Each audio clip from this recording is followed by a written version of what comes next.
അധ്യക്ഷ ബഹുമാനായ ഉദ്ഘാടകൻ ശ്രീ KN ബാലഗോപാൽ, ബഹുമാന്യ ധനകാര്യമന്ത്രി, ഈ വേദിയിൽ ഉപവിഷ്ടായിരിക്കുന്ന ഏറ്റവും സ്നേഹം നിറഞ്ഞ LDF നേതാക്കളെ, പ്രിയമുള്ള സുഹൃത്തുക്കളെ, സഹോദരി സഹോദരന്മാരെ, പ്രിയമുള്ള വ്യാപാരി സുഹൃത്തുക്കളെ, മറ്റ് തൊഴിലാളി സുഹൃത്തുക്കളെ, നമ്മുടെ സംസ്ഥാനത്ത് കഴിഞ്ഞ ഏതാണ്ട് 10 വർഷമായി സഖാവ് പിണറായി വിജയന്റെ നേതൃത്വത്തിൽ ഇടതുപക്ഷ ജനാധിപത്യ സർക്കാർ അധികാരത്തിലിരിക്കും. ഈ 10 വർഷം കൊണ്ട് കേരളത്തിൽ ജീവിക്കുന്ന ഏതൊരു മനുഷ്യനും കേരളത്തിന്റെ ചരിത്രം എടുത്ത് പഠിച്ചു നോക്കിയാൽ ഏറ്റവും ഉന്നതമായ വികസന മുന്നേറ്റം നടത്തിയ ഒരു കാലഘട്ടമാണ്. എല്ലാ രംഗത്തും വികസനം എന്ന് പറയുമ്പോൾ നമ്മൾ ഉദ്ദേശിക്കുന്ന റോഡുകൾ, പാലങ്ങൾ, അങ്ങനെ അത് മാത്രമല്ല, എല്ലാ സാമൂഹ്യമായ ഉയർച്ചയ്ക്ക് മുൻകൈയെടുത്ത ഒരു ഭരണമാണ് ഈ കഴിഞ്ഞ 10 വർഷവും നടന്നത്. ഈ 10 വർഷത്തിനിടയിൽ വിദ്യാഭ്യാസ രംഗത്ത് വന്നിട്ടുള്ള വളർച്ച, പൊതുവിദ്യാഭ്യാസ രംഗത്ത് വന്നിട്ടുള്ള വളർച്ച, ഉന്നത വിദ്യാഭ്യാസ രംഗത്ത് വന്നിട്ടുള്ള വളർച്ച, റോഡുകൾ, പാലങ്ങൾ, ഇങ്ങനെ തുടങ്ങി ഭൗതിക രംഗത്ത് വന്നിട്ടുള്ള വളർച്ച, പവർ കട്ടില്ലാത്ത കേരളം, കഴിഞ്ഞ 10 വർഷമായി പവർ കട്ടില്ലാത്ത, 2016 ശേഷം പവർ കട്ടില്ലാത്ത കേരളം, വ്യവസായ അനുകൂല നിക്ഷേപത്തിന്റെ ഒന്നാമത്, ഇന്ത്യയിൽ വ്യവസായ നിക്ഷേപത്തിന് ഏറ്റവും അനുയോജ്യമായ സംസ്ഥാനം ഏത് എന്ന് ഇന്ത്യയിലെ മുഴുവൻ സംസ്ഥാനങ്ങളെ എടുത്ത് പഠിക്കുമ്പോൾ ഏറ്റവും നല്ല സംസ്ഥാനം, വ്യവസായ നിക്ഷേപത്തിന് ഏറ്റവും നല്ല സംസ്ഥാനം കേരളം എന്ന് പറയുന്ന സാഹചര്യത്തിലേക്ക്. അതാണ് ഞാൻ പറഞ്ഞ ഭൗതികമായ പുരോഗതി മാത്രമല്ല, സാമൂഹ്യമായ പുരോഗതികൾ ഉണ്ടായതും ഇവിടെ തന്നെയാണ്. ആ വികസനം, അതാണ് വികസന മുന്നേറ്റം എന്ന് പറയുന്നത്. നമ്മുടെ വികസന മുന്നേറ്റ ജാഥയാണ് നടന്നത്. വികസനം എന്ന് പറയുന്നത് ഭൗതികമായ വികസനം മാത്രമല്ല, മറ്റ് മേഖലകളിൽ വന്നിട്ടുള്ള വികസനം, അത് നമ്മൾ എല്ലാവരും കാണേണ്ട ഒരു കാര്യമാണ്. അതാണ് നമ്മൾ വികസന മുന്നേറ്റ ജാഥയിൽ ഉയർത്തി പറയുന്ന കാര്യം എന്ന് പറയുന്നത് ഈ സർക്കാരിന്റെ കഴിഞ്ഞ 10 വർഷത്തെ നേട്ടങ്ങളാണ്. ഈ സമൂഹത്തിന്റെ എല്ലാ വിഭാഗത്തിൽപ്പെട്ടവരെയും തൊട്ട് തലോടി അവരെ ആശ്വസിപ്പിച്ചുകൊണ്ട് മുന്നോട്ട് പോകുന്ന സഖാവ് പിണറായി വിജയന്റെ നേതൃത്വത്തിലുള്ള ഇടതുമുന്നണി സർക്കാരിനെ കേരളത്തിലെ ജനങ്ങൾ ഇന്നും വിശ്വസിക്കുകയും സ്നേഹിക്കുകയും ചെയ്യുന്നുവെന്ന് അറിയിക്കേണ്ട സാഹചര്യം അടുത്തു വരികയാണ്. നമ്മളെ സംബന്ധിച്ച് ജാതി മതങ്ങൾ പറഞ്ഞ് വോട്ട് പിടിക്കാനോ വർഗീയത പ്രകടിപ്പിക്കാനോ നമുക്ക് കഴിയില്ല. വർഗീയത പ്രചരിപ്പിക്കുന്നതിനെതിരാണ്. എന്നും ഇടതുപക്ഷ ജനാധിപത്യ മുന്നണി മതേതരത്വത്തിന്റെ പക്ഷത്താണ്. മതന്യൂനപക്ഷങ്ങളുടെയും പട്ടികജാതി പട്ടിക വിഭാഗത്തിൽപ്പെട്ടവരുടെയും പാവപ്പെട്ടവരുടെയും തൊഴിലാളികളുടെയും താല്പര്യങ്ങൾക്ക് മുൻതൂക്കം നൽകുന്ന ഒരു സർക്കാരാണ്, ഒരു പാർട്ടിയാണ്, ഒരു മുന്നണിയാണ് ഇടതുപക്ഷ ജനാധിപത്യ മുന്നണി. ശ്രീ ബാലഗോപാലിന്റെ പ്രസംഗത്തിൽ അദ്ദേഹം സൂചിപ്പിച്ച കാര്യങ്ങളുണ്ട്. സമസ്ത മേഖലകളെയും തൊട്ടുകൊണ്ടാണ് അദ്ദേഹം പ്രസംഗിച്ചത്. അദ്ദേഹത്തിന്റെ ബഡ്ജറ്റ് ഇപ്പോൾ ഈ വർഷം അവതരിപ്പിച്ച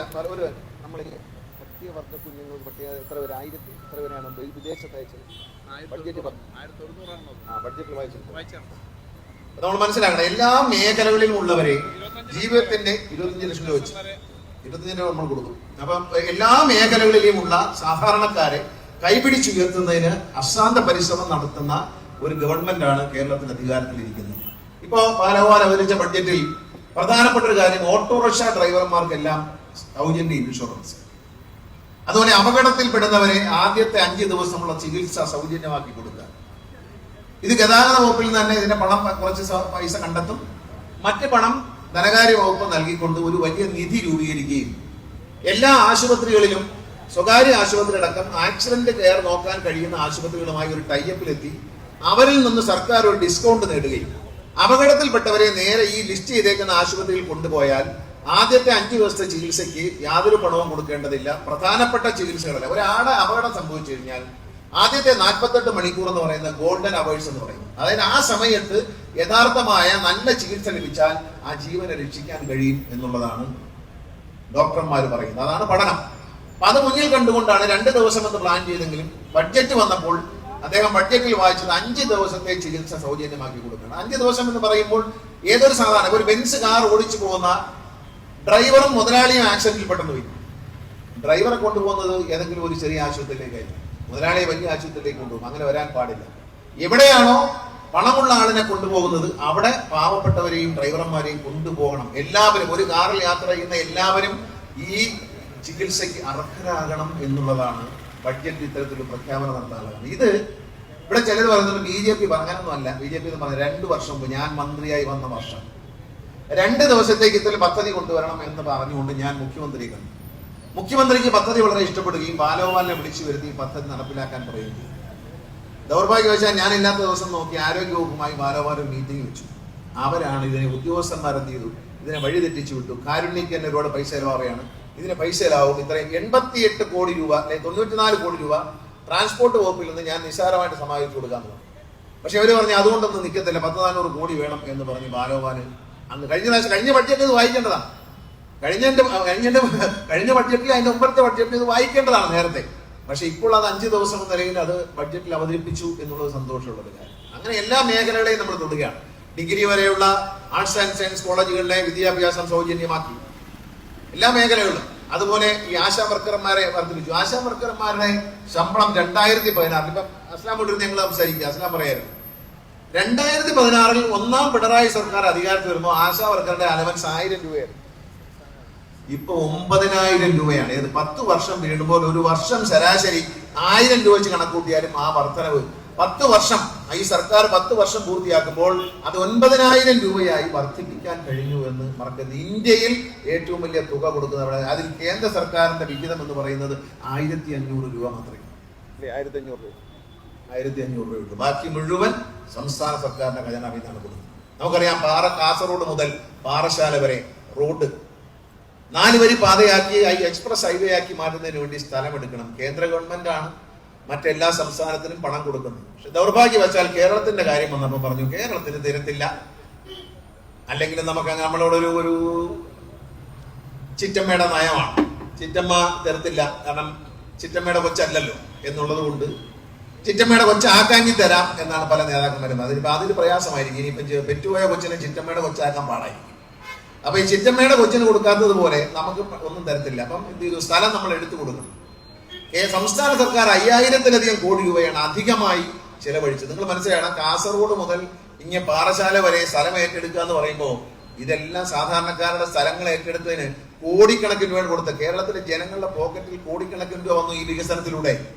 ഈ റോഡ് സൈഡിലൊക്കെ കടയുള്ളവരും വീടുള്ളവരുമായ ആളുകളെ എല്ലാം കെട്ടിടങ്ങൾ ഏറ്റെടുത്തപ്പോൾ അവർ പ്രതീക്ഷിച്ചതിനേക്കാൾ വലിയ ഒരു സമ്പത്ത് അവരുടെ ബാങ്ക് അക്കൗണ്ടുകളിലേക്ക് വന്നു എന്ന് നിങ്ങൾ ആലോചിക്കണം. അത് നിസ്സാര കാര്യമല്ല. കേരളം അതുകൂടെ സമ്പന്നമായി. ഈ റോഡ് വന്നത് കൊണ്ട് നമുക്ക് യാത്ര സുഖമാകും എന്നുള്ളത് ശരിയാണ്. പക്ഷെ അതുപോലെ തന്നെ പ്രധാനപ്പെട്ട ഒരു കാര്യമാണ്, ഈ റോഡ് വന്നതിന്റെ പേരിൽ നമ്മുടെ ജനങ്ങളുടെ കയ്യിലേക്ക് വലിയൊരു തുക വന്നിട്ടുണ്ട് എന്ന് പറയാം. അവരുടെ ബാങ്ക് അക്കൗണ്ടിലേക്ക് വലിയൊരു തുക വന്നിട്ടുണ്ട് എന്ന് നമ്മൾ മറക്കരുത്. 5000 കോടി കൊടുത്തത് ഈ തമിഴ്നാട്ടുകാർക്കല്ല, ഹിന്ദിക്കാർക്കല്ല കൊടുത്തത്, വടക്കേ ഇന്ത്യക്കാർക്കല്ല, കേരളത്തിൽ താമസിക്കുന്ന ജനങ്ങൾക്കാണ് കിട്ടിയത്. പിന്നെ വന്ന ഏറ്റവും വലിയൊരു വികസനമായി BJP പോലും ഉയർത്തി കാണിക്കുന്നത് വിഴിഞ്ഞം തുറമുഖം. ബാലഗോപാലൊക്കെ പോയതുകൊണ്ടല്ല, ഇപ്പൊ തന്നെ മുമ്പിലിരുത്തി ചോദിച്ചേനെ, ഈ നിമിഷം വരെ കേന്ദ്ര ഗവൺമെന്റ് വിഴിഞ്ഞം തുറമുഖത്തിന് വേണ്ടി 1 രൂപ പോലും ചെലവഴിച്ചിട്ടില്ല എന്നതാണ് യാഥാർത്ഥ്യം. നിങ്ങൾ കേൾക്കുമ്പോൾ വിചാരിക്കും കേന്ദ്രം സഹായിച്ചു. കേന്ദ്രം പോർട്ട് തുടങ്ങാൻ അനുവാദം തന്നു എന്നുള്ളത് ശരിയാണ്. അത് കേന്ദ്ര ഗവൺമെന്റ് പോർട്ട് തുടങ്ങാൻ അനുവാദം തന്നു. അതിന്റെ ഒരു വശത്ത് അദാനിയാണ്. ഇതുവരെ അദാനി ചെലവാക്കിയ പണത്തിന്റെ ആ തുകയേക്കാൾ 3 ഇരട്ടി, 2 ഇരട്ടി, അതായത് 3-ൽ 2. ഇപ്പൊ 300 രൂപ ചെലവാക്കിയാൽ അതിൽ 100 രൂപ അദാനി ചെലവാക്കി, 200 രൂപ സംസ്ഥാന സർക്കാർ ചെലവാക്കി. കേന്ദ്ര ഗവൺമെന്റ് ഉദാഹരണമായിട്ട് പറഞ്ഞാൽ കേന്ദ്ര ഗവൺമെന്റ് ഇതിൽ 1 പൈസ പോലും ഇന്ന് വരെ മുടക്കിയിട്ടില്ല. കേന്ദ്ര ഗവൺമെന്റ് പറയുന്നത് വൈബിലിറ്റി ഗ്യാപ് ഫണ്ട് കൊടുക്കാമെന്നാണ്. അത് കേരള ഗവൺമെന്റ് ഉറപ്പ് കൊടുക്കണം, 30 വർഷത്തിനുള്ളിൽ ഈ പണം തിരിച്ചു കൊടുക്കണം, പലിശയും മുതലും ചേർത്ത്. അതായത് തരാൻ പോകുന്നത് 821 കോടി. അതായത് അദാനി പോർട്ടിന് നഷ്ടം സംഭവിച്ചാൽ, വിഴിഞ്ഞ പോർട്ടിന് നഷ്ടം സംഭവിച്ചാൽ അത് നികത്താൻ വേണ്ടി സംഭവിച്ചാൽ, അത് പ്രത്യേകം കൊടുക്കണം, സംഭവിച്ചില്ലെങ്കിൽ കൊടുക്കൂല, സംഭവിച്ചാൽ 826 കോടി രൂപ കൊടുക്കും. പക്ഷെ ഇത് ഏതാണ്ട് 3000 കോടി രൂപയായി നമ്മൾ തിരിച്ചു കൊടുക്കണം. എങ്ങനെയുണ്ട്? കടമാണ്, പലിശയുണ്ട്, ലാഭത്തിന്റെ വിഹിതമുണ്ട് ഇതിനകത്ത്. ഇത് വരുന്നത് അങ്ങനെയാണ്. UDF സർക്കാരിന്റെ കാലത്താണ് ഇത് തുടങ്ങിയത്, ഞങ്ങളാണെന്നൊക്കെ അവകാശപ്പെടുന്നത്. UDF സർക്കാരിന്റെ കാലത്തുള്ള ഉണ്ടാക്കിയ എഗ്രിമെന്റിൽ ഈ പോർട്ട് തുടങ്ങി 2045-ൽ അദാനി നമുക്ക് ലാഭത്തിന്റെ വിഹിതം തന്നാൽ മതിയായിരുന്നു. പക്ഷേ ഇപ്പോൾ 6 വർഷം കഴിഞ്ഞാൽ അദാനി ലാഭത്തിന്റെ വിഹിതം, പിണറായി വിജയൻ സർക്കാർ വന്നപ്പോൾ എഗ്രിമെന്റിൽ മാറ്റം വരുത്തി. പഴയ എഗ്രിമെന്റ് പറ്റൂല, ഞങ്ങൾ പുതിയ എഗ്രിമെന്റ് വേണം, എന്നാൽ തുടങ്ങിയാൽ മതി എന്ന് പറഞ്ഞു. അങ്ങനെ വന്നപ്പോൾ അദാനി തയ്യാറായി. അതായത് ഇന്ന് 2026 ആയിട്ടുള്ളൂ. 2045-ലാണ് അദാനി ലാഭത്തിന്റെ വിഹിതം സംസ്ഥാന സർക്കാർ തരേണ്ടിയിരുന്നത് ആ എഗ്രിമെന്റ് പ്രകാരം. ആ എഗ്രിമെന്റ് റദ്ദാക്കി, പുതിയ റദ്ദാക്കിയപ്പോൾ 6 വർഷം കഴിയുമ്പോൾ, തുടങ്ങി 6 വർഷം, തുടങ്ങിയിട്ട് 2 വർഷം കഴിയും, 4 വർഷം കഴിഞ്ഞാൽ അടുത്ത 2028 കൂടി ഇവര് നമുക്ക് ലാഭത്തിന്റെ വിഹിതം തരേണ്ടി വരും സംസ്ഥാന സർക്കാരിന്. ഈ മാറ്റങ്ങളാണ് ഇടതുപക്ഷ ജനാധിപത്യത്തിലൂടെയും UDF തമ്മിലുള്ള വ്യത്യാസം. അപ്പൊ നമ്മളിപ്പോ ആമയുടെ കാര്യം പറഞ്ഞു, ഞാൻ അതിന് വിശദമായിട്ട് അങ്ങോട്ട് പോകുന്നില്ല. പക്ഷെ അതിന്റെ അപകടം ഞാൻ പറഞ്ഞുതരാം. വനം മന്ത്രി കൂടിയായിരുന്ന ഞാൻ അതിന്റെ ഒരു അപകടം പറഞ്ഞുതരാം. ഇതുവരെ ഒരാളും പറയാത്ത ഒരു അപകടം. ഈ ആമയുടെ മുട്ട ഇടുന്ന എന്തോ ഒരു റിസർച്ച് സെന്ററോ മുട്ട വിരിക്കുന്ന മിഷീനോ അങ്ങനെയൊന്നും അല്ല കേട്ടോ, തെറ്റിദ്ധരിക്കരുത്. ഈ ആമ കടലിൽ നിന്ന് കയറി വരും, വന്ന് കടപ്പുറത്ത് കുഴി കുഴി, അതിൽ മുട്ടയിടും, അത് മൂടി വയ്ക്കും. അത് വിരിഞ്ഞു കഴിയുമ്പോൾ ഈ ആമ വിരിഞ്ഞ കുഞ്ഞുങ്ങളെല്ലാം കൂടി കടലിലേക്ക് ഇറങ്ങി പോകും. അപ്പൊ ഈ ഭാഗത്തു കൂടി നടക്കാൻ പാടില്ല. നമ്മൾ അതിന്റെ പുറത്തുകൂടെ കയറി നടന്നാൽ മണ്ണിനടിയിൽ മുട്ട പൊട്ടിപ്പോകും. ഏതാ മണ്ണ് അത് ചെറുതായിട്ട് കുഴിയെടുക്കും, ഇത്രയും കുഴിയെ കാണത്തുള്ളൂ താഴോട്ട്. അതിനകത്ത് മുട്ടയിടും, മുട്ടയിട്ടിട്ട് അത് തന്നെ മൂടും തിരിച്ച്. അപ്പൊ വിളയിൽ കിടക്കുന്ന മണ്ണാണ്, ചവിട്ടിയ മുട്ടയെല്ലാം പൊട്ടിപ്പോകും. അപ്പൊ അങ്ങനെ പൊട്ടിപ്പോകാതിരിക്കാൻ വേണ്ടി, വംശനാശം നേരിടുന്ന കടലാമയെ രക്ഷിക്കാൻ വേണ്ടി പദ്ധതി ഗുജറാത്ത് മുതൽ തീരദേശത്തെന്നാ പറഞ്ഞത്. ഇത് മുട്ടയിടുന്ന തീരദേശങ്ങളിൽ ഒന്നാണ് കേരളം. അപ്പൊ എന്താ സംഭവിക്കാൻ വന്നാൽ ടൈഗർ സാങ്ച്വറി പോലെയാവും. പാവപ്പെട്ട മത്സ്യത്തൊഴിലാളികൾക്കും തീരദേശത്ത് താമസിക്കുന്നവർക്കും സ്വന്തം വീട്ടുമുറ്റത്തുള്ള കടപ്പുറത്ത് ഇറങ്ങിയാൽ പോലീസ് പിടിച്ച് ജയിലിടുന്ന ഒരു നിയമത്തിലേക്കാണ് ഇത് പോകാൻ പോകുന്നത്. അല്ലാതെ മുട്ടയിടുന്ന ഫാക്ടറി ഉണ്ടാക്കുന്നല്ല. ഇത് കരയിൽ എവിടെയാ മുട്ടയിടുന്ന ആർക്കും പറയാനൊക്കില്ല. അത് കയറുമ്പോ ഒരു മേഖല അറിയും, ഇന്ന മേഖലയിൽ മുട്ടയിടുന്ന സ്ഥലമാണ്, അത് മൊത്തം ഒന്ന് തടയും. അവിടെ മനുഷ്യന് കയറാൻ പാടില്ല. നമ്മളങ്ങോട്ട് അവര് വേലി കിട്ടുകയോ അല്ലെങ്കിൽ അവര് കേസെടുക്കുകയോ ചെയ്യും. കാരണം വനത്തിനകത്ത് കയറാൻ പറ്റുമോ? ടൈഗർ സാങ്ച്വറി എന്ന് പറഞ്ഞാൽ വീട് വയ്ക്കാൻ പറ്റുമോ? അവിടെ പിന്നെ രാത്രികാലം പകലോ രാത്രിയോ മനുഷ്യന് കയറി നടക്കാൻ പറ്റുമോ? അപ്പോഴേ കൂടി ഫോറസ്റ്റ് പിടിച്ചോണ്ടു എന്ന് പറയുന്നത് പോലെ ഈ തീരദേശത്തും മനുഷ്യന് ജീവിക്കാൻ, വള്ളത്തിൽ പോകാൻ പറ്റത്തില്ല. വള്ളം എവിടെയും കയറ്റാൻ പറ്റും. തീരദേശമുള്ള എവിടെയും മത്സ്യത്തൊഴിലാളിക്ക് വള്ളം ഇങ്ങനെ കയറ്റാം, തുടങ്ങി വന്നാൽ മതി. അവർക്കറിയാം പാറയില്ലാത്ത സ്ഥലം നോക്കി അവരിങ്ങ് പോരും. അങ്ങനെ ഇനി അത് പറ്റില്ല. ഈ പറയുന്ന സ്ഥലങ്ങൾ ഒഴിവാക്കണം. ആ സ്ഥലത്തേക്ക് പിന്നെ തീരദേശത്തുള്ള സാധാരണക്കാർക്കും പാവപ്പെട്ടവർക്കും മത്സ്യത്തൊഴിലാളികൾക്കും പ്രവേശനമില്ല, ടൂറിസ്റ്റുകൾക്കും പ്രവേശനമില്ല. കാരണം നമ്മൾ ചവിട്ടി പൊട്ടിച്ചാലും മുട്ട. ഇത് അപകടം, അടുത്ത അപകടം നമ്മുടെ മുമ്പിൽ വരികയാണ്. പിന്നെന്താ അടുത്ത അപകടം? ബഡ്ജറ്റ്, ഇപ്പൊ കേന്ദ്ര ബഡ്ജറ്റ് പറഞ്ഞിട്ടുണ്ട്, ഖനനം നമ്മൾ ഏറ്റെടുക്കും. അതെങ്ങനെ ഖനനം ഏറ്റെടുക്കുന്നത്? അതായത് ചവറ മിനറൽസിന് വേണ്ടി, ടൈറ്റാനിയം ഫാക്ടറിക്ക് വേണ്ടി ഖനനം ചെയ്യുന്നത് സംസ്ഥാന സർക്കാരാണ്. നമ്മൾ ഖനനം ചെയ്യുന്നു, നമ്മൾ അത് വർദ്ധിപ്പിക്കുന്നു, അതിനെ വാല്യൂ അഡീഷൻ കൊടുക്കുന്നു, അതിനെ ടൈറ്റാനിയവുമായി ബന്ധപ്പെട്ട പ്രോഡക്റ്റുകളാക്കി മാറ്റുന്നു, വിൽക്കുന്നു. അതാണ് ടൈറ്റാനിയം കമ്പനി അനേകം തൊഴിലാളികൾക്ക് തൊഴിൽ നൽകുന്ന, സംസ്ഥാന സർക്കാരിന് വ്യവസായ വകുപ്പിൽ നിന്ന് ഏറ്റവും കൂടുതൽ പണം സമ്പാദിച്ചു കൊടുക്കുന്ന ടൈറ്റാനിയം ഫാക്ടറി. ആവശ്യമായ മണ്ണ് അവിടെയുണ്ട്. അത് ഇനി എടുക്കാൻ പോകുന്ന കേന്ദ്ര ഗവൺമെന്റ്.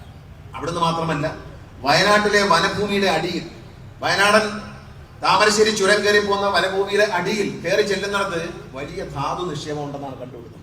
അതായത് കാട് വെട്ടി തെളിച്ച് അടിയിൽ കിടക്കുന്ന ധാതു വലിയ ഹിറ്റാച്ചിയും JCB വെച്ച് തോണ്ടിയെടുത്ത് പോകുന്നത് കേന്ദ്ര സർക്കാർ ആയിരിക്കും എന്നാണ് പറഞ്ഞു വരുന്നത്.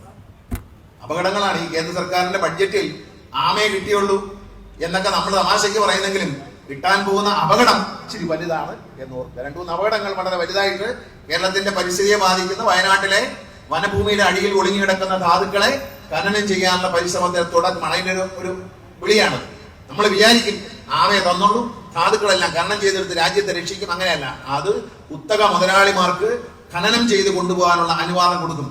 ചവറയിൽ നിന്ന് മാറുന്ന കരിമണൽ കൊണ്ടുപോകുന്നതിന് കുത്തക മുതലാളിമാരായിരിക്കും. അതിന്റെ പണം ശേഖരിക്കാൻ പോകുന്നത് കേന്ദ്ര ഗവൺമെന്റ് ആയിരിക്കും. അവരുടെ നിയന്ത്രണത്തിലേക്ക് കൊണ്ടുപോകാനുള്ള പരിപാടിയാണ്. കാരണം ഇത്ര അടി താഴ്ചയ്ക്ക് പോയാലേ കേന്ദ്ര ഗവൺമെന്റ് അവകാശമുള്ളൂ. മേളിൽ കിടക്കുന്ന മണൽ വാരുന്നതിന് ആരുടെ അനുവാദമുണ്ട്? സംസ്ഥാന സർക്കാരിന് വാരാൻ. ഇത് അപകടകരമായ 2 കാര്യം. ഒന്ന്, ഈ ആമയുടെ കേസ് വലിയ അപകടമായി മാറും. അതുപോലെ ഈ ഖനനം വലിയ അപകടമായി മാറും.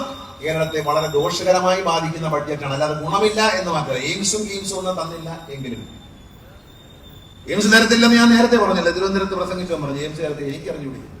എയിംസ് തരുമെന്ന് പറയുന്ന ആളിനെ എനിക്ക് നന്നായിട്ട് അറിഞ്ഞൂടി. അതുകൊണ്ട് ആ ആളിനെ, ഈ കൂടെ കിടന്നവൻ എന്റെ രാപ്പനി അറിയാവൂ. അപ്പൊ അതുകൊണ്ട് ഞാനിത് അറിഞ്ഞുകൊണ്ട് എന്നാ പറഞ്ഞേ, മറ്റവനെ എന്തൊക്കെ വിളിച്ച്. പക്ഷെ ഇപ്പൊ ചോദിക്കുന്നുണ്ട് എയിംസ് തരാത്ത എന്താ മറ്റവനെ എന്ന് ചോദിക്കുന്നുണ്ട്. ഞാനല്ല ചോദിക്കുന്നത്, നാട്ടുകാർ ചോദിക്കുന്നു. എന്തിനാണ് നമ്മുടെ നാട്ടിൽ ഒരു പഴയ ചൊല്ലുണ്ട്, മുണ്ട് കൊടുത്ത് കോണാൻ വാങ്ങിക്കാൻ പറയും. നല്ല മുണ്ട് കൊടുത്തുകൊണ്ട് വന്നേച്ചേ അത് ഊരി കൊടുത്തിട്ട് കോണാൻ വാങ്ങിച്ചു കൊടുത്തുകൊണ്ട് പോകുന്ന പോലെയാണ് അദ്ദേഹത്തിന്റെ സ്ഥിതി. ഇവിടെ എയിംസ് വരണമെന്നുണ്ടല്ലോ, കോഴിക്ക് ഏതാണ്ട് വരുമെന്ന് പറഞ്ഞിടക്കാം. എയിംസ് വന്നിട്ട് ചികിത്സിക്കുമെന്നാണ് പറയുന്നത്. ഇവിടെ രാജീവ് ചന്ദ്രശേഖരൻ പറയുന്നത് എന്തുവാ? ഞങ്ങൾ NDA അധികാരത്തിലെത്തിക്കൂ, ഞങ്ങൾ കേരളത്തെ വികസിപ്പിക്കാം. അത് ഈ കോഴിക്ക് ഏതാണ്ട് വരുമെന്ന് പറഞ്ഞിടക്കാം. അത് വന്നേച്ച് പാൽ കുടിക്കാം എന്ന് പറഞ്ഞാൽ നടക്കുന്ന കാര്യമില്ല. അതുകൊണ്ട് ഇതാണ് ഇവരുടെ കയ്യിൽ കേന്ദ്രത്തിന്റെ അവഗണന. അതിന്റെ കൂടെ ഇവിടെ UDFന്റെ വർഗീയത. നമ്മളിപ്പോ BJP കളിയാക്കി പറയും, BJP-ക്കാര് വർഗീയവാദികളാണ്, RSS ഉണ്ട് എന്നൊക്കെ പറയും. അതവിടെ നിൽക്കട്ട്. അവരെക്കാൾ മോശമായ ജാതിയാണ് കോൺഗ്രസ് പറയുന്നത്. വിവിധ ജാതികളാണ്, വിവിധ ജാതികൾ.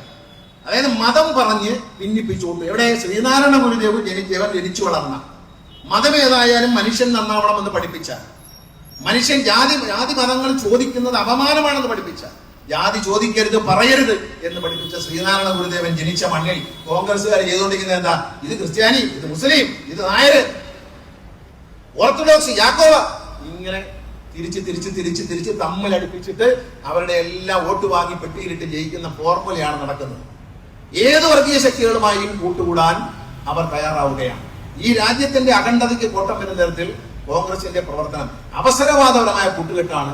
കോൺഗ്രസിന്റെ അവസരവാദപരമായ കൂട്ടുകെട്ടും അഴിമതിയുമാണ് ഇന്ത്യയിൽ നരേന്ദ്രമോദിയുടെ നേതൃത്വത്തിൽ BJP സർക്കാരിനെ അധികാരത്തിൽ കൊണ്ടുവന്നത്. അതിലാർക്കും നിഷേധിക്കാൻ പറ്റത്തില്ല.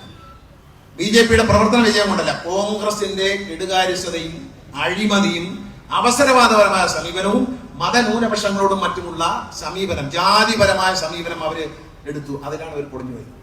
മതേതരത്വന്റെ നിലപാട് വിട്ടുകൊണ്ട് അവർ നീങ്ങിയപ്പോഴാണ്, ഇന്ത്യയിൽ അഴിമതി വർദ്ധിച്ചപ്പോഴാണ് മറ്റൊരു ഗവൺമെന്റ് വരട്ടെ എന്ന് ജനങ്ങൾ, വടക്കേന്ത്യയിലെ ജനങ്ങൾ തീരുമാനിക്കുകയും അങ്ങനെ BJP അധികാരത്തിലെത്തുകയും ചെയ്തു. BJP അധികാരത്തിൽ കൊണ്ടുവന്ന കമ്മ്യൂണിസ്റ്റ് പാർട്ടിയല്ല, BJP അധികാരത്തിൽ കൊണ്ടുവന്ന ഇടതുപക്ഷ മുന്നണിയല്ല.